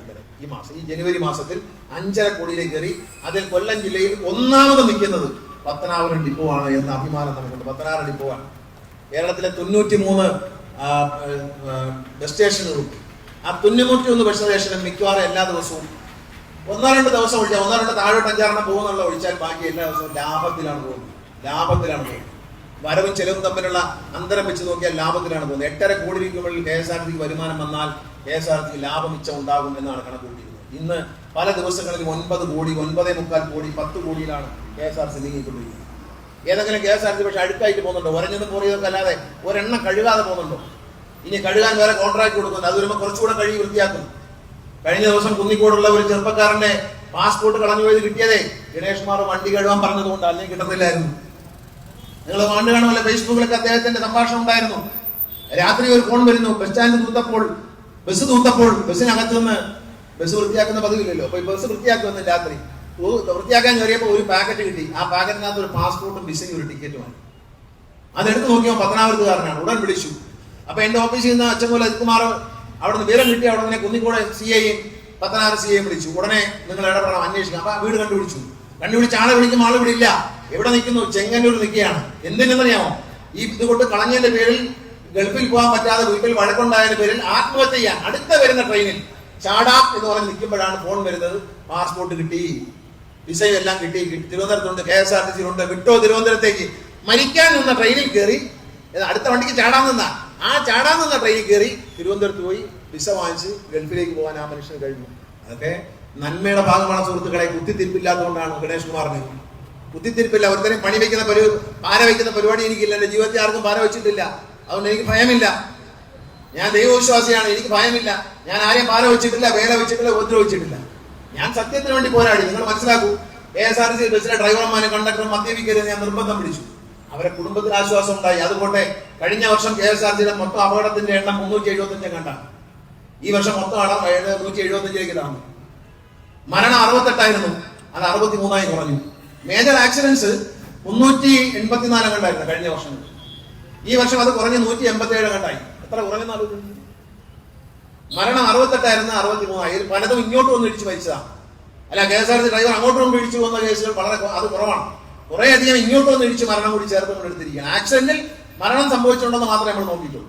പലപ്പോഴും ഇങ്ങോട്ടൊന്ന് ഇടിക്കുക. ഇപ്പൊ ഇട സമയത്ത് നിലമേൽ അയ്യപ്പന്മാർ വന്നൊരു വണ്ടി ഇടിച്ച് രണ്ടുപേരും മരിച്ചു. അവർ ഇങ്ങോട്ടൊന്ന് കയറിയായിരുന്നു ബസ്സിലേക്ക്, ഉറങ്ങിപ്പോയിട്ട് ഒന്ന് കയറിയതാണ് അവർ. അപ്പൊ അങ്ങനെ KSRTC നന്നാക്കി അത് അഭിമാനം കൊള്ളുന്നത് പത്തനാപുരത്തുകാരാണ്. ബാലബാല പറഞ്ഞ കറക്റ്റല്ലേ? നിങ്ങൾ തെരഞ്ഞെടുത്ത MLA അല്ലേ ട്രാൻസ്പോർട്ടിന്റെ മന്ത്രി? അയാൾ അത് ചെയ്യുമ്പോൾ നിങ്ങൾക്ക് വേണ്ടിയല്ലേ ചെയ്യുന്നത്? നിങ്ങളുടെ അഭിമാനമല്ലേ വാനോളം ഉയരുന്നത്? ഈ നാടിനെ പുരോഗതിയിലേക്ക് നയിക്കുന്നതിൽ ഒരു കാലത്തും ഉണ്ടാകാത്ത വികസനം സഖാവ് പിണറായി വിജയന്റെ നേതൃത്വത്തിൽ ഉണ്ടായി. വിഴിഞ്ഞ തുറമുഖത്തിലൊന്നും ആർക്കും അവകാശവാദം ഉന്നയിക്കാനില്ല. അപ്പൊ നമ്മുടെ നാട്ടില് പണം അനുവദിച്ചാൽ പോരാ, പണി തീർക്കണം അല്ലേ? നമ്മൾ പണി തീർക്കണ്ടേ? അതുകൊണ്ട് പിണറായി വിജയനാണ് ഇതിന്റെ എല്ലാം നടപടിയെടുത്തത്. കാരണം പോർട്ടിന്റെ പണി തുടങ്ങി, അവിടെ മുതൽ ഇങ്ങോട്ട് ഈ പോർട്ടിന്റെ പണിയെ ഓരോ ഘട്ടത്തെയും വന്ന പ്രതിസന്ധികളെ തരണം ചെയ്ത് ആവശ്യമുള്ള പൈസ എല്ലാം കൊടുത്ത് വളർത്തിക്കൊണ്ടുവന്നത് സഖാവ് പിണറായി വിജയന്റെ നേതൃത്വത്തിലാണ്. അത് നമ്മൾ അംഗീകരിക്കണം. അല്ലാതെ ഞാൻ ഈ പോർട്ട് സ്വപ്നം കണ്ടാണ്. കേരളത്തിൽ ആദ്യമായി KV തോമസ് മാഷ് പറഞ്ഞിട്ട് കേരളത്തിൽ ആദ്യമായി കൊച്ചിയിൽ മെട്രോ എന്ന ആശയം പറയുന്ന ഞാനാണ്. ആന്റണി സർക്കാരിലിരിക്കുന്നത് അദ്ദേഹം പറഞ്ഞു ആദ്യമായിട്ട് ഈ ആശയം പറയുന്നത് ഗണേഷ് കുമാറാണ് എന്ന് കരുതി കൊച്ചി മെട്രോ ഞാനാണ് ഉണ്ടാക്കിയത്. ആശയം പറഞ്ഞു വെച്ചാൽ ഞാനല്ലല്ലോ കൊച്ചി മെട്രോ ഉണ്ടാക്കിയത്, അത് വേറെ ആൾക്കാരല്ലേ. ഞാൻ കൊച്ചി മെട്രോ ഉണ്ടാക്കിയെന്ന് പറഞ്ഞ് നടക്കണ്ടായിരുന്നു. ഞാൻ എന്റെ മനസ്സിൽ തോന്നിയ ആശയം ഞാൻ പറഞ്ഞു. ആ ആശയം സ്വീകരിച്ചു. പിന്നീട് അത് സ്വീകരിക്കപ്പെട്ടു, അത് നടപ്പിൽ വന്നു, അത് ഉപകാരപ്രദമായി മാറി. അപ്പൊ അത് കൊച്ചിയിലെ മെട്രോ എന്റെ എന്ന് പറയാൻ ഞാനില്ല. അത്തരം പൊങ്ങച്ചൊന്നും നമ്മുടെ ഇല്ല. ഉള്ളതേ പറയും. അത് ഒരു വീഡിയോ ഇറങ്ങിയിട്ട് അത് കണ്ടാ അറിയാം. ആശുപത്രിയും വന്നു, കൊച്ചിക്കളവിൽ പാലം വന്നു, കരിയന്തോപ്പുഴ ഇപ്പൊ പാലം വരെ. ഇതൊക്കെ LDFന്റെ നേട്ടമാണ്, LDF പ്രവർത്തകരുടെ നേട്ടമാണ്, ഈ നാട്ടിലെ ജനങ്ങളുടെ നേട്ടമാണ്. ജാതിക്കും മതത്തിനും രാഷ്ട്രീയത്തിനും അതീതമായി ഈ നാട്ടിലെ നന്മ സ്വപ്നം കാണുന്ന ഈ നാട്ടിലെ നല്ലവരായ ജനങ്ങൾക്കുള്ള സമ്മാനങ്ങളാണ്. അവർക്ക് അവകാശപ്പെട്ടതാണ്, അവരുടെ അധികാരത്തിൽപ്പെട്ടതാണ്, അവർ നേടിയെടുത്തതാണ് എന്ന് പറയും. 25 വർഷം എന്നെ MLA ആയി തെരഞ്ഞെടുത്തുകൊണ്ട് ഈ നാട്ടിലെ ജനങ്ങൾ നേടിയെടുത്ത നേട്ടങ്ങളാണ് ഈ കാണുന്നതെല്ലാം എന്ന അഭിമാനത്തോട് ഞാൻ പറയും. ഞാൻ ദീർഘിപ്പിക്കുന്നില്ല.